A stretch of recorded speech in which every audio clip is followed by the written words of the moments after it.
name is Denzel Mensah. I'm an ENFJ. And my name is Joyce, and I'm an INFJ. And today we're here to talk about planting seeds. Planting the seed of suggestion in someone's mind. So, not necessarily getting someone to do something right away or getting them to change their life in any dramatic way right now, but giving them the idea of changing their reality. And over time, that seed may or may not turn into a tree in which they decide to change the way that they see life or reality so that they can make a big change or a small change that leads to a big change in their life. For as long as I can remember, I've always been aware of what seeds were being planted in my subconscious. And I know that's kind of like paradoxical in a way because the subconscious by nature is known as the area of our mind that we are not conscious of.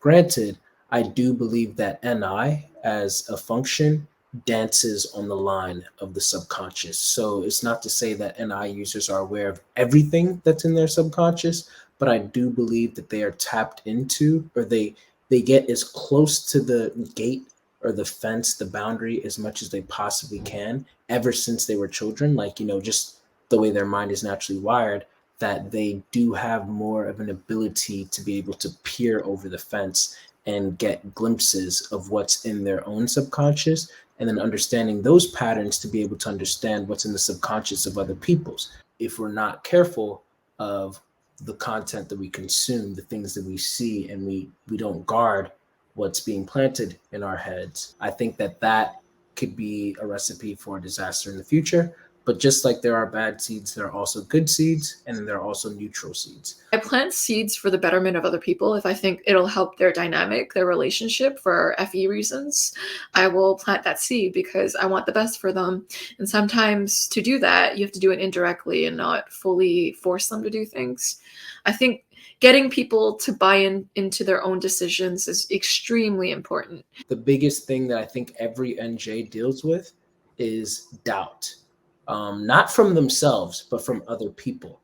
Other people will, because they're incapable of comprehending the NJ's ability, then they doubt the NJ. Like, how can you be so certain that this is going to happen? How can you be so certain that yada, yada, yada? Like, they doubt the intuition, and they don't want to give in, I guess, to just trusting the NJ and knowing what they're doing. So from what I've noticed is, especially with ENJ types, is that ENJs kind of have to prove it. They have to prove that they are trustworthy in these aspects. And the only way that they can prove these things is by doing it behind doors, and then allowing things to happen. And then once accumulated enough, then they present the evidence and be like, hey, you remember when this happened? Yeah.